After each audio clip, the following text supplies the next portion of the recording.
do Senhor, meus queridos. Tudo bem com vocês? Que todos nós vamos ter um dia maravilhoso na presença do Senhor. Eu sou seu amigo Bisael Neemias. E nesta manhã eu tenho uma palavra de Deus para o seu coração, que está aqui no livro de Atos dos Apóstolos, capítulo de número 9, a partir do versículo de número 13. Atos dos Apóstolos 9, a partir do versículo de número 13. E respondeu Ananias: Senhor, há muito ouvi acerca deste homem. Quantos males tem feito aos teus santos em Jerusalém? E aqui tem poder dos principais dos sacerdotes para prender a todos os que invocam o teu nome. Disse-lhe, porém, o Senhor: Vai, porque este é para mim o vaso escolhido, para levar o meu nome diante dos gentios e dos reis e dos filhos de Israel. Irmãos, eu quero tratar, nesta manhã, falar com vocês, falar um pouco sobre o chamado de Deus, né? Todos nós fomos criados com por um único propósito, que era adorar ao Senhor, que é fazer a vontade do Senhor, glorificar, honrar o nome do Senhor com as nossas vidas. Mas o Senhor, quando Ele escolhe um homem, uma mulher, todos temos um propósito, né? Inicial, todos temos um propósito que é universal, que é adorar a Deus. Mas tem aqueles que têm um propósito específico, que não têm um chamado específico. E Deus, aqui nessa passagem, nós vemos dois chamados específicos na vida de dois homens. Interessante que nós nunca vamos entender o trabalhar de Deus, né? Alguns Deus usa de uma forma para alcançar multidões, outros Deus usa de outra forma para alcançar apenas um. Eu vou entender. Você pode estar falando, mas Misael, do que você está querendo dizer? Eu estou querendo dizer que para tudo há um propósito de Deus. E às vezes você colocamos na nossa mente: nossa, mas o que eu faço é tão pequeno, é tão insignificante, eu não estou trabalhando para Deus. Mas Deus às vezes usa a gente no mínimo. Alguns Deus usa no mínimo, no pouco. Alguns Deus usa para um objetivo que pode parecer pouco, pode parecer significante. E outros Deus usa para algo, para ir para milhares de pessoas, para ir alcançar multidões. Mas Deus tem um propósito para cada coisa. Nós vemos isso na vida desses dois homens que nós acabamos de ler, né? O texto que nós lemos aqui no livro de Atos dos Apóstolos, um livro maravilhoso, que na verdade não deveria ser chamado Atos dos Apóstolos, deveria ser chamado Atos do Espírito Santo, porque na verdade esse livro narra aquilo que o Espírito Santo fez, né, na igreja primitiva, no começo da igreja cristã, através dos apóstolos. E no capítulo 9 nós vemos a conversão de um homem chamado Saulo de Tarso, né?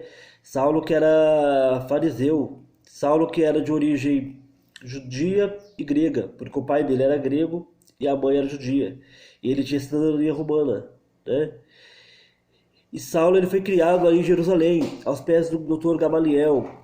Saulo foi um fariseu, bem zeloso com as coisas de Deus, bem zeloso com a lei de Moisés. E quando começou a igreja, quando começou ali aqueles simples irmãos falarem, anunciarem a salvação através daquele homem que havia sido morto, crucificado, ao terceiro dia ressuscitado, Paulo ficou revoltado.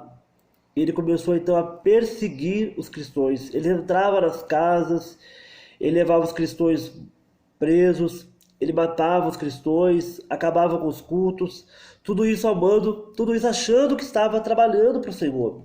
Tudo isso com a autoridade do sumo sacerdote, das autoridades religiosas judaicas de Jerusalém. Mas o Senhor tinha um propósito na vida de Saulo. E ele então pede ali para o sumo sacerdote para que desse autorização, para que ele fosse a Damasco. Porque em Damasco havia crescido o evangelho, tinha chegado até Damasco, né? Interessante que antes, Saulo, quando Estevão, o primeiro mártir da igreja, é apedrejado, sucumbe ali apedrejado por não negar o nome de Jesus, Saulo estava ali, Saulo participou da morte de Estevão, consentiu com a morte de Estevão. Quando aqueles homens que foram apedrejar Estevão, deixaram as vestes dele sobre Saulo. E Saulo estava ali, Saulo participou. Pois bem, Paulo, que é a mesma coisa, né? Saulo é o nome dele judeu, Paulo é o nome romano, nome grego. né? Saulo significa Saul, porque ele era da tribo de Benjamim, que é a tribo de Saul. Saulo então pede autorização para ir a Damasco, para perseguir os cristãos, para acabar com aquela igreja que havia recém começado de Damasco. Mas quando ele está indo a caminho de Damasco, junto com uma comitiva com ele tem um encontro com Deus. Veio uma luz forte do céu, resplandece uma luz forte do céu, e ele escuta uma voz que dizia para ele: Saulo, Saulo, por que me persegues? Dura para te reconcitar com os aguilhões. E Saulo ali cai por terra. E o Senhor disse para ele assim: entra em Damasco, e lá será dito o que te convém fazer. Ali Saulo tem um encontro com o Senhor, e o Senhor manda ele entrar em Damasco. E a Bíblia fala que em Damasco havia um discípulo, um simples homem chamado, um simples discípulo, um simples cristão chamado Ananias. E Ananias então recebe uma visão de Deus. Deus diz para ele: Ananias, você vai na casa de Judas, na rua chamada direita, e perguntar para a casa de Judas. E você vai orar por um homem chamado Saulo. E você vai abençoar ele ali. Ananias, quando entende qual Saulo que era, ele fica revoltado. O que, Senhor? Eu não estou acreditando nisso. Mas esse Saulo não é o perseguidor da igreja?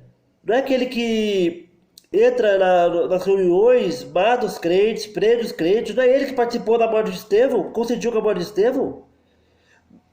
Eu fiquei sabendo que esse homem estava vindo aqui na nossa cidade para acabar com a gente, para acabar com os cultos, para fechar a igreja. O Senhor quer que eu vou orar para ele? Não, Senhor, não vou. Mas o Senhor disse para ele: Ananias, vai, porque ele é um vaso escolhido para mim. Ele vai levar o meu nome diante dos gentios. Vai, Ananias. Ananias então obedece a ordem do Senhor. No começo ele fraqueja, mas depois ele entende. Irmãos, abrindo parênteses, quando o Senhor nos chamou para quando o Senhor der alguma coisa para você fazer, meu irmão, ainda que seja mais simples que for, faça. Ainda que pareça arriscado, ainda que pareça perigoso. Ananias parecia arriscado ele orar para um homem que perseguia os cristãos, que estava ali para perseguir os cristãos, para ele parecia absurdo. Mas ele entendeu, e ele foi, e ele orou, e ele falou com Paulo, e caíram dos olhos como escamas, caíram com escamas dos olhos de Paulo. Paulo foi batizado ali na hora do Espírito Santo, e em seguida foi batizado nas águas, e Paulo começou, dali Paulo já começou a pregar o Evangelho, em Damasco. Foi muito rápido o que Deus fez na vida de Paulo. O que eu quero dizer, irmãos?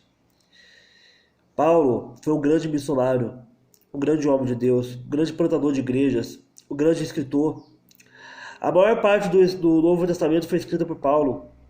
Aquilo que nós temos de base cristã na igreja hoje é graças a Paulo.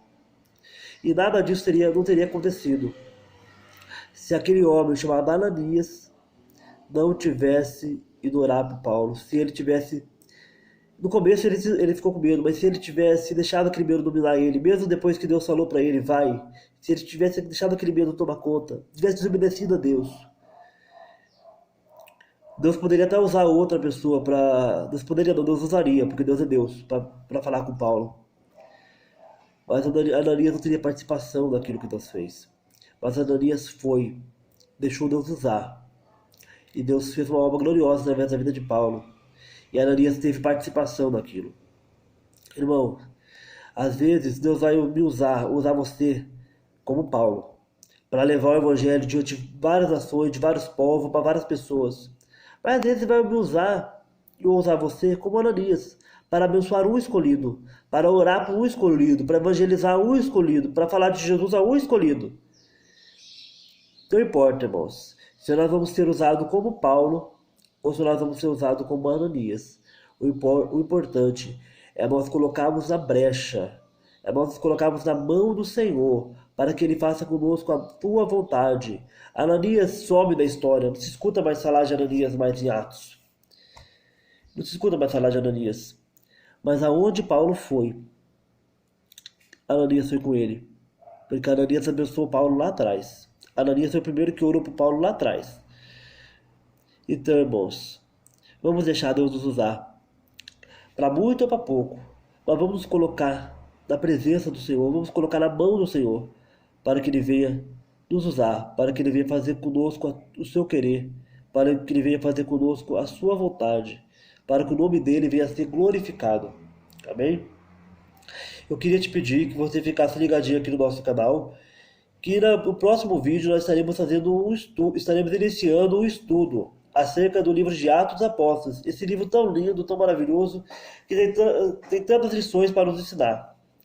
Então, eu estarei iniciando uma série de estudos sobre o livro de Atos dos Apóstolos.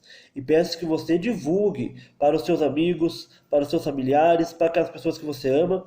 E também que você, que não é inscrito, se inscreva no nosso canal, dê o seu like e ore por nós. Deus abençoe.